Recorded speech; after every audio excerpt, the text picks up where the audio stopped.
All right, hope everyone is doing well this afternoon now. Good afternoon for everybody that's on the Eastern time zone, and good morning to everyone else. I'm Derek Willis, the technical director for Kentucky Youth Soccer. Today we're just going to kind of go through our ODP program and what you need to know as parents through our pool phase of our program. So as we go through, if you have questions, feel free to put them in the chat. We'll address those at the very end. Hopefully, we might be able to answer a lot of those questions before we get there. I am recording this meeting, so if you don't want to be recorded, don't turn your camera on, which I don't think you can now, or be heard. So just to kind of keep going today, um, things that we want to kind of start out with is this is our ODP pyramid. Starting at the very bottom is basically our tryout process and scouting pool, which we've already gotten to. Right now, we are now entering into the state pool part of it. Excuse me, where now we're looking here at the Kentucky State pool and to eventually towards the end of June for our 2010s and above who attend sub-regionals, we get into our state teams. And then we start getting into Midwest Regional ID Camp, regional team, and then National ID Center. For us, for our Midwest region, players that are 2010 and older are eligible to go to the Midwest Region ID Camp. That will be held in Rockford, Illinois, sometime in July. We're still waiting on some dates there. And we'll kind of touch base on what that process looks like. We just got back from the regional team events where we had several Kentucky boys and several Kentucky girls represent Kentucky and the Midwest, where they played against the other regions in the country, where against the places the South, the West, and the East. So that was a good experience for a lot of kids. And then we are in the process of finding out if we have any players from our state that went down to the the interregional events down in Florida, if they'll be identified and sit on to the national ODP camp. So we're hoping to have some good news here soon on that. So kind of give you an idea of this particular program with ODP is that this is always a continuing selection process. So you've gotten through the first level of the selection process by getting into our pools. The next level of selection process is now into our top teams into the state, which we don't have till June. So as we go through our events, coming up, certainly this one coming up in December, and the ones that'll be in January, those are by no means the final selections. Depending on the age group, the familiarity we are with the players, particularly for this first one, there's not a lot to read into what team your player is on at this stage. Some of our coaches, when our indie event where we bring more than one team, we try to sometimes balance the teams out. Sometimes they try to tier them, but we are nowhere near that area where we can identify where our top kids are, unless we have some familiarity with them, which we won't have for a little bit. Just kind of the process. We wanted your players to kind of take initiative and responsibility for their own development. So instead of emailing me after each session to ask me things to ask the coach that they can work on, we really encourage our players to have that ability to step up and ask the coach, like, hey, how did you think I did today? What are some things that you see that I could be a little bit better on? What are some things that I did really well? So that way now the player can, one, start establishing a relationship with the coach, but also show some interest in what they're doing and how to get better. We do have a lot of kids that come through our programs that ask for advice, ask how to get better, but they're not really all that interested in hearing how to get better. They're more interested in hearing how well they did, which doesn't really help their growth process. So, we're wanting our players to kind of take responsibility for that. Our coaches really go from full out evaluation mode in tryouts where they're not doing a lot of coaching. They're really just kind of sitting back and watching. So now we have a little bit of a mixed process during the winter months. We use our Team Genius app where the coaches should be continually putting feedback in there. Some do take notes and they put them in at the very end of the year, whatever their process might be.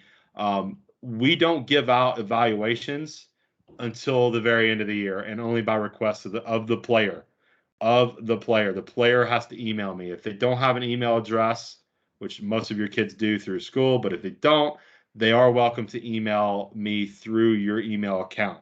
So again, that's part of the process of wanting us to establish our players taking responsibility for their own development and not necessarily you doing it as well.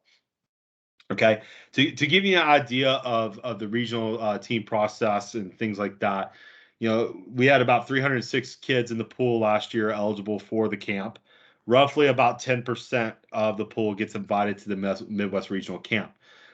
Typically, when we really break it down per team, we're talking maybe 3 to 6 to 7, sometimes 8. We had one pool that had a lot of kids identified, and therefore had a lot of kids identified to end up representing us down at the interregional event last week or 2 weeks ago. It just kind of depends on the ability level of the pool, of the players, things like that. We had 17 total kids represent us at the interregional down in Florida, which is pretty exciting. I was there for the girls event, and it was awesome to see our girls do well down there. So I haven't had a chance to get the feedback from the boys and the video from the boys, but I'm hoping they did as well as our girls. One thing that really kind of I think a lot of people struggle with, parents struggle with, sometimes players struggle with, is that the team versus individual process with this is that while we use the team as a vehicle, ultimately this is an individual program. So, for example, if your pool team, if you don't do well, I'll use our 2005 girls as an example. Our 2005 girls have not had a lot of success as a team over the last 3 or 4 years. However, they had 2 players recently that went to interregionals a couple weeks ago from that pool, even though I think they won one, maybe 2 games. Jeremy, our coach for that group, could probably tell me a little bit better from this past year. But they had great success at interregionals and did very well. So your success as a player isn't necessarily tied to the success as the team.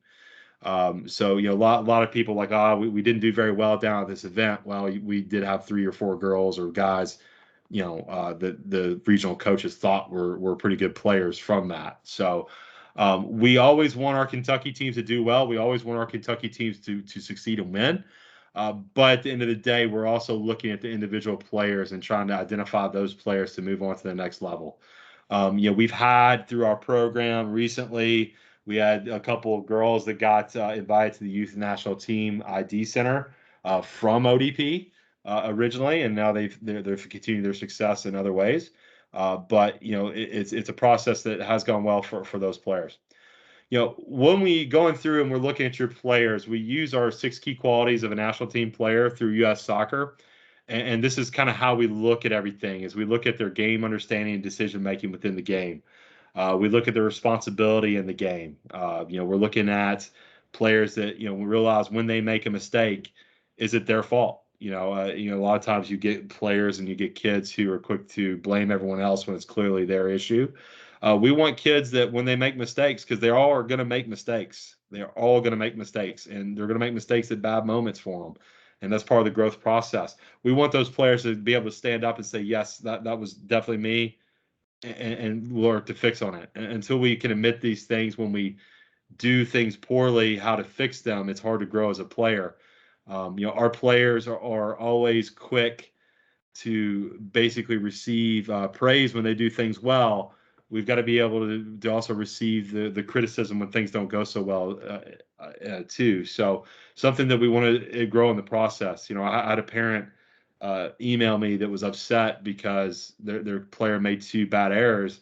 Well, this player was rated very high by a lot of people despite the errors. So we've got to take all this in the context of the bigger picture here. Initiative. We're wanting kids to be able to kind of go out and do things on the field. When's the moment to push forward? When's the moment to step back? Be able to grab that. A big thing that we look at is player focus. Can they stay focused within the session? Can they stay focused within the game? Are they, ready and able to listen when they're not on the field and they're on the sideline? We look at all these things, and obviously we all, the easier things to spot is the technical ability.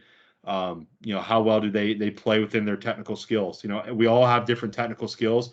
No one is the same player. No one has the same exact skill set. How well do they use their skill set? Is the question that we ask. Same thing with the physical ability. We're not necessarily saying we need players that are large, tall, super fast, super strong, but how do they play within the limitations of their own body? Do they know how to use their body to protect the ball? Do they know how to use their body to get inside of runs and things like that? So these are all different areas that we continue to look at throughout the year, and these are the areas that, quite frankly, they're being scouted on as well from the region coaches and U.S. national team coaches, MLS coaches, whatever we have that show up to our events. So just a few things. This is a little bit of a weird year this year. Typically, we have this event for the Indianapolis event somewhere January 2nd or 3rd.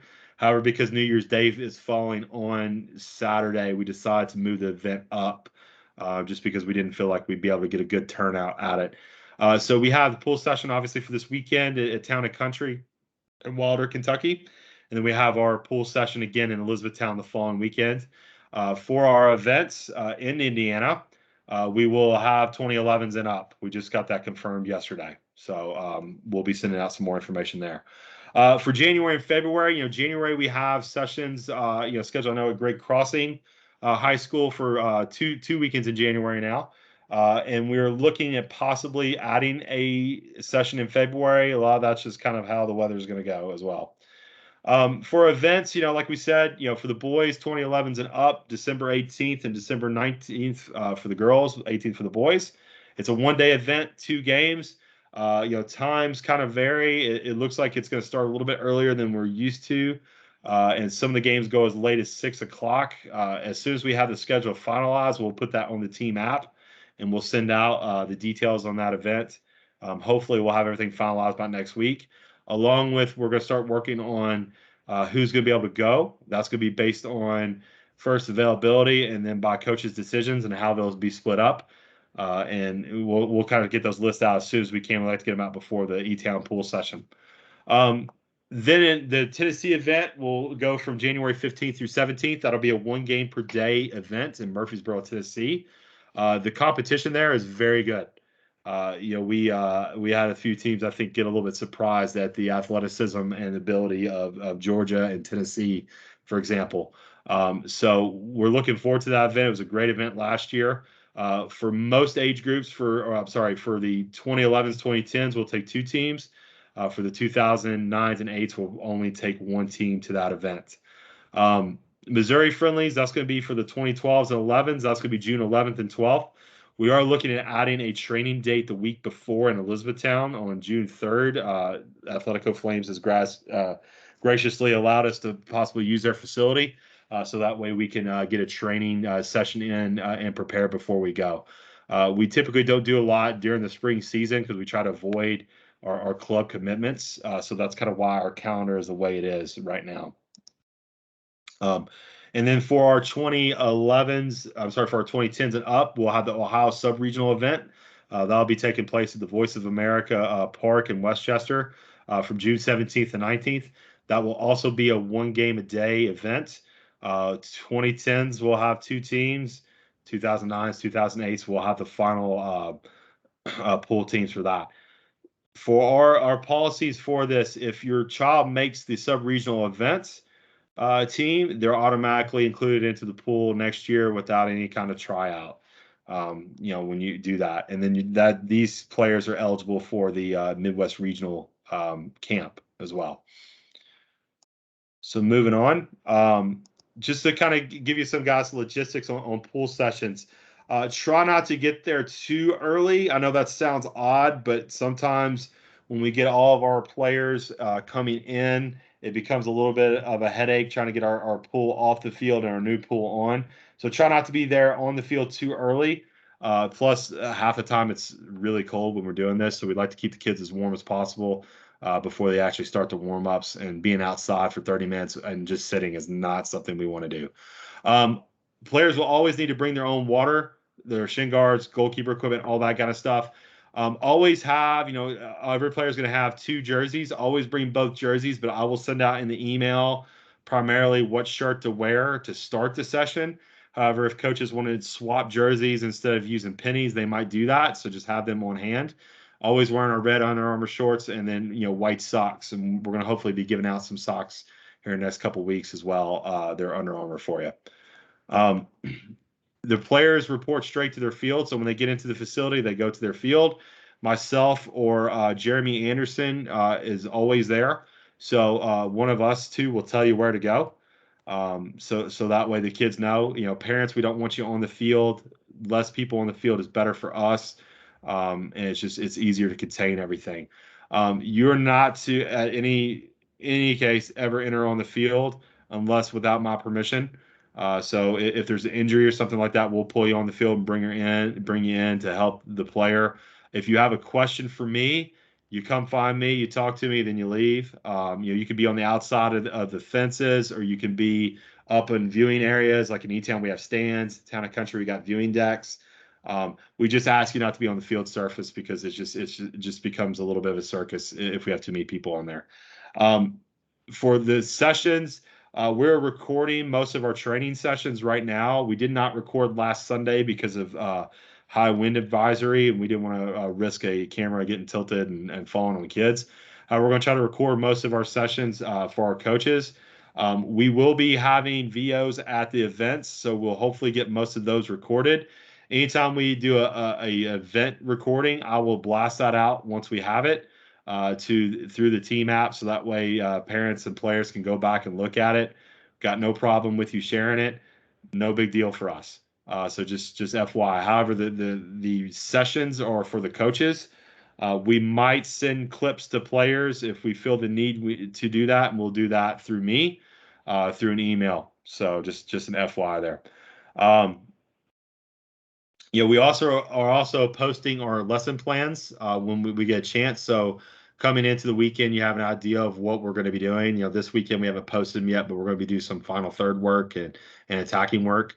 The following week we'll be doing a lot of midfield work and building up in the midfield kind of thing. So there's no secrets here. If you have a question of what we're doing, why we're doing it, please ask. Ask me. No one else. Please ask me. And I will certainly pass on that information.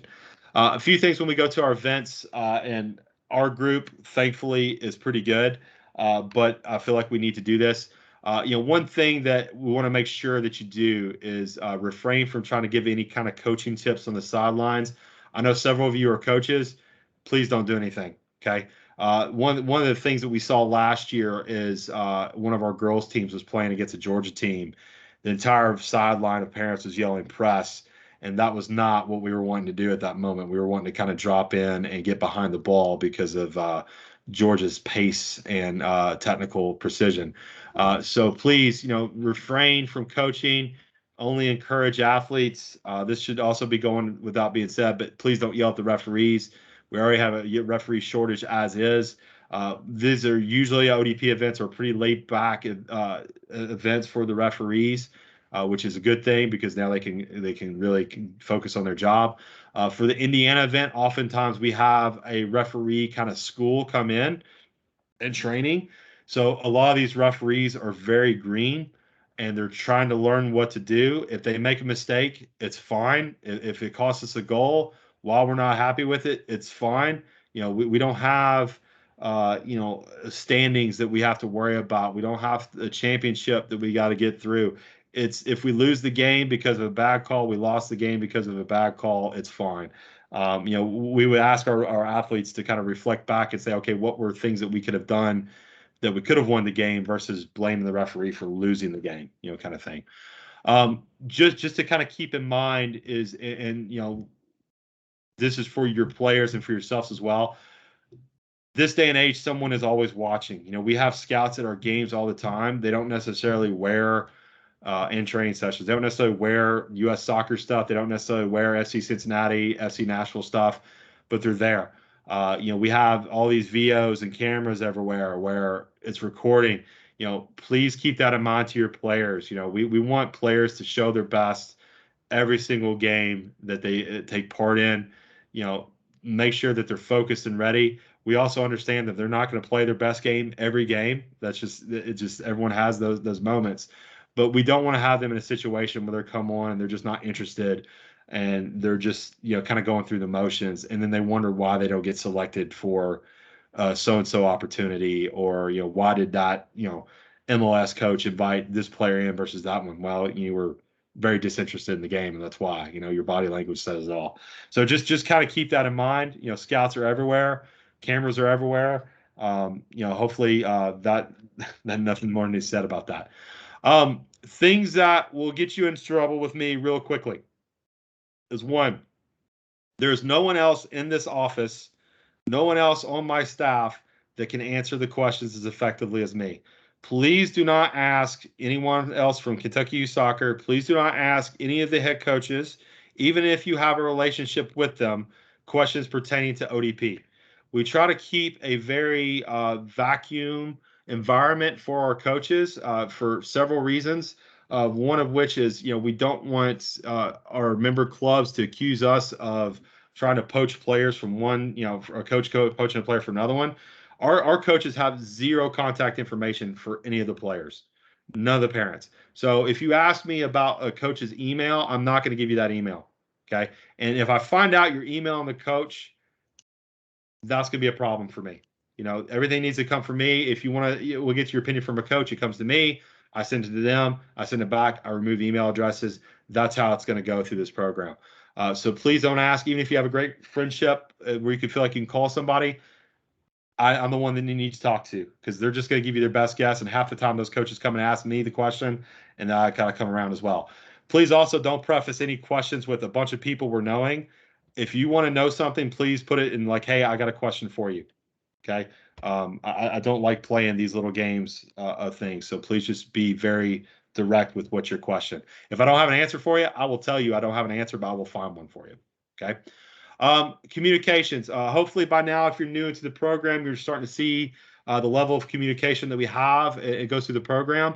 We'll send out information about the upcoming weekend, usually a couple days out before the session. Sometimes we wait a little bit closer because of weather issues, but there will be an email that comes out, I promise you, before every session, before every event. We also will use the team app. So if you haven't signed up for the team app, please get on that. Search for Kentucky ODP 2021-2022. Find that, go select the access groups, find your player's age group, click on that, and if you can, remember this, hit play, you join as a player or other. For whatever reason, when you try to join as a parent, it goes to request to nobody, so I have to go through and find it again and change that, which I'm happy to do. But if you can't see the schedules and things like that, it's because you're not in the access groups. So anything that we have day of or the night before, where maybe a computer is not available to me to be able to send a email through the system, it will come through that team app, especially if there's a weather issue. Like we've had snow shut us down before. We had a March session a couple years ago that we had to shut down because of snow. So that will come directly from the team app. So make sure you subscribe to that. If you don't want it on your phone, you can also have it set up where it emails you as well, which is fine. Those kind of things. We typically in the past pre-COVID, we've had a in-state ODP camp for our kids who are 2011s, 2012s now, possibly the 2010s, who don't get to go to regional camp or not eligible to go region camp. We found that a very valuable tool because we could see the kids, how they handle being away from home, things like that. We don't know yet if we're going to have this camp. We're going to look into it and see what COVID's looking like in the summer and what our college campus is comfortable with us coming in and things like that. Right now for our region camp, we moved to a hotel-based model where basically the players come in, stay with their parents, come to training back and forth. Typically we do that on college campuses, but because of COVID, it just made a lot more sense to be able to do that. But those are typically in July. As we have dates for those, we will also put those on the team app and onto our schedule calendar. And we'll kind of let you know going from there. Jeremy, I know you're on the call. Have I missed anything before we open this up to questions? Not that you covered teams and all the other things, so not that I can think of. Great. Okay. Jeremy doesn't like showing his face on the camera there, but a lot of you have met Jeremy. He is my right hand man in this. So any questions, if I'm not available, can go to him. But you'll see his face quite a bit when I'm not there, which hopefully won't be too often. I won't be there. But if you have questions, you can certainly type them in the chat, or now you can raise your hand. I am going to allow microphones for everybody. So there you go. Mike, that is a great question. So, Mike, you put in there, are the 2012s training for 7v7 or 9v9? We've kind of gone back and forth on that, and I think what we have come to the conclusion because of where the pool level is. I think we are going to go full out with 9v9 for them right now. So I haven't gotten word back from Missouri yet if we're going to play 7v7 or 9v9. I'm going to push for 9v9. So just an FYI there. So great question. Brittany, field number. So basically, the way Town and Country is set up, the players will walk in, and there's a field first and there's a field second. We'll tell them as they arrive. So that's not a big deal. For Rob, red Under Armour shorts. Please wear the red Under Armours. All your players should have received a pair. So we try to wear Under Armour as much as possible. If you haven't received your uniform yet, I will have it there this weekend. Okay. Aaron asked the question, can a player be cut before or after pool sessions or pool events? No, they are in for the duration of the pool now. So even if like we have our last pool session, for the older kids a week before we go to the event, even if they're not going to the event, the pool session is open for them. So we can kind of continue to monitor them and play for them. We don't cut kids in the middle of the pool session. With maybe the exception if there's a player that has become a severe behavior issue, or frankly, if the parents have become a severe behavior issue. So, good question. Brad Shelby, you got a question? You unmute yourself and ask. Hey, Derek, thanks. I joined late. Can you make the slides available so I can take a look at those and anybody else that wasn't able to make the meeting today? Yeah, so what I'm going to do is I'm going to probably I'll send out the video, so you should be able to see the video through that, and then also have the slide deck available as well for you guys. So thank you, sir. Yeah, no problem. All right, if you have any other questions, let me know. I'm going to hold on for just a little bit longer, but if not, you're free to go. We're looking forward to the sessions this weekend. Looks like we're actually going to have some warmer weather, which I think Jeremy and any of the other coaches that are on will verify that it's never nice at Town and Country. So I don't know if we're going to be able to figure out what to do with ourselves.